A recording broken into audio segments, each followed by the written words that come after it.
ආයිබෝවන් මම අද ඔයගොල්ලන්ට වෙනස්ම විදිහේ චිත්‍රයක් දෙන්න හිතුණා. පරිසරයේ විඳගෙන කොහොමද පරිසරය ප්‍රතිනිර්මාණය කරන්නේ? කොහොමද අපි පරිසරය චිත්‍රණය කරන්නේ? ඇත්තම කියනවා නම් පරිසරය අපිත් එක්ක ජීවත් වෙනවා වගේම අපිට ජීව වායුව පිඹින්නේ මේ පරිසරයේ. ඒක නිසා පරිසරය වෙනුවෙන් කුමක් හෝ හැමදාම මම පුංචි හෝ කැපකිරීමක් කරනවා. මම අද ඔයගොල්ලන්ට පරිසරයේ චිත්‍රයක් අඳින්න පරිසරයට ගිහින්ම ඒ අත්දැකීම ලබා දෙන්න සූදානම්. මම දැන් විශ්‍රාමිකයිනේ. මට ඉස්සර නොතිබිච්ච විවේකයක් දැන් තියෙනවා. මම ගොඩාක් වෙලාවට මේ අවස්ථාව භාවිතයට ගන්නවා පරිසරයේ විඳින්න වගේම පරිසරය රකින්න පරිසර චිත්‍ර අඳින්න. අපි ගෙවල් ආසන්නේ තියෙනවා ලස්සන වැවක්. ඒකට කියන්නේ එවරි හේන වැව කියලා.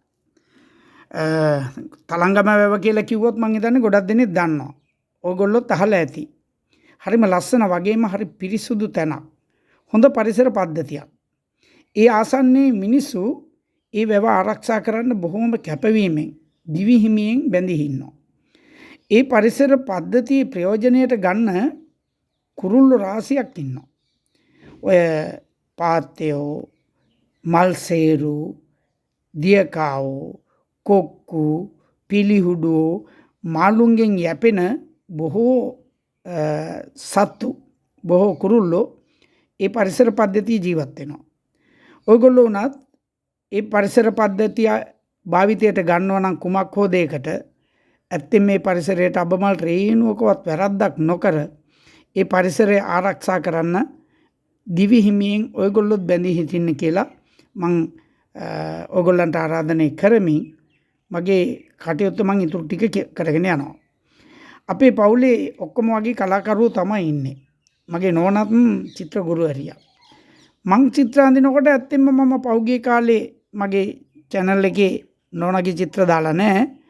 දැමුත් මං එහෙම කරන්නේ. ඒ වුණාට නෝනා මාත් එක්ක නිතර හැම එකටම සහභාගී වෙන්නේ හින්දා මේ සැරේ නෝනත් මාත් එක්ක චිත්‍රයක් අඳින්න පටන් ගත්තා. ඇත්තෙම මගේ චිත්‍රයටත් වඩා ලස්සනයිද මන් දන්නේ.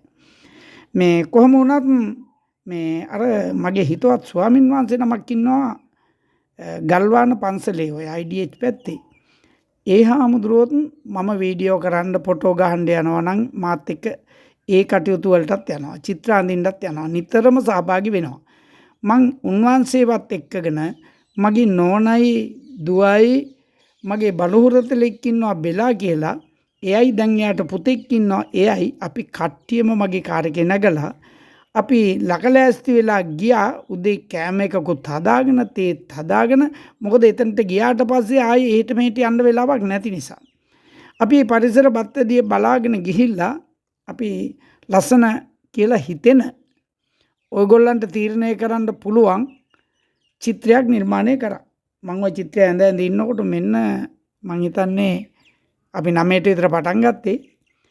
පටන් ගන්න ටිකක් වෙලා කොහොම හරි දන්නේම නැතුව අවස 4 විතර වුණා. හැබැයි ඉතින් අපි දවල්ට කෑවා, තේ බිව්වා, ෆොටෝ ගත්තා. ඔය විදිය දේවල් වලට සෑහෙන වෙලාවක් ගත වෙලා කොහොම හරි අවස 4 විතර වෙනකොට එතන ඒ අරා යන වාහනයක් නතර කරලා එක මහත්තයෙක් මගෙන් ඇවිල්ලා ඇහුවා මේ චිත්‍රය විකුණනවාද කියලා. මං කිව්වා ඔව් කියලා. ඇත්තෙම මම එහෙම අඳින චිත්‍ර කවුරු හරි ඉල්ලුවොත් විකුණනවා. ඉතින් මට ටික තියාගෙන නැති වැඩකුත් නැහනේ.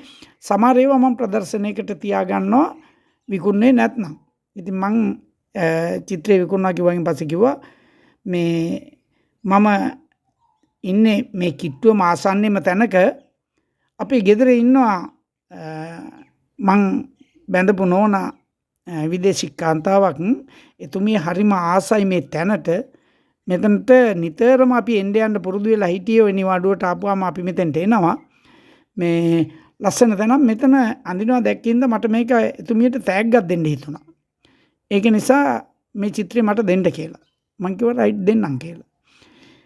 මේක ඉවර කරන්න පුළුවන්ද කියලා අහනකොට මං කිව්වා ඉවර කරන්න පුළුවන් වුණොත් මං ඔයාට කතා කරන්නම් කියලා. ඊට පස්සේ එතුමා මට ෆෝන් නම්බර් එකක් දීලා ඇඩ්‍රස් එකක් දීලා මට කිව්වා යන ගමන් එන්න තේ එකකුත් බීලා යන්න පුළුවන්. අපේ ගෙදර පුංචි ගයක් එහෙම ලොකු ගයක් නෙවෙයි. අපි එහෙම ලොකු මිනිස්සු නෙවෙයි. මම චීනයේ වැඩ කරන මහාචාර්යවරයෙක් ඉන්නේ ඕස්ට්‍රේලියාවේ වැඩියෙන්. මොකද මේ නෝනත් වැඩියෙන් ඉන්නේ ඕස්ට්‍රේලියාවේ නිසා. කියලා මට ලොකු විස්තරයක් ඒ සුළු වෙලාවට කියලා බොහොම සුහදව එතුමා අපෙන් නික්මලා ගියා. පස්සේ ඉතින් මට ඒ වෙලාවේ හවස් වෙනකොට කොහොම හරි හවස 6යි මං එතනින් එනකොට මට හවස 6ටත් චිත්‍රේ ඇඳගන්න පුළුවන් වුණා. ඒත් මේක ෆිනිෂ් කරලා දෙන්න ඕනේ ඉඳන් මං ගෙදර ගිහිල්ලා පුංචි රාමුවක් ගහලා ඒ චිත්‍රය එතුමාට අනිත් පහවදා ලබා දුන්නා. ඒ වෙලාවේ එතුමා මාත් එක්ක බොහොම සුවදව කතා කරලා කිව්වා මේ චිත්‍රවල මිල ගණන් මන් දන්නේ නැහැ. නමුත් මන් දන්නවා මේක ගොඩක් වටිනවා කියලා. කියලා මගේ අතට රුපියල් 50000ක් දීලා මගෙන් ඇහුවා මේක ඊටත් වඩා වටිනවා ඔබතුමාට තවත් මුදලක් ඕනද කියලා.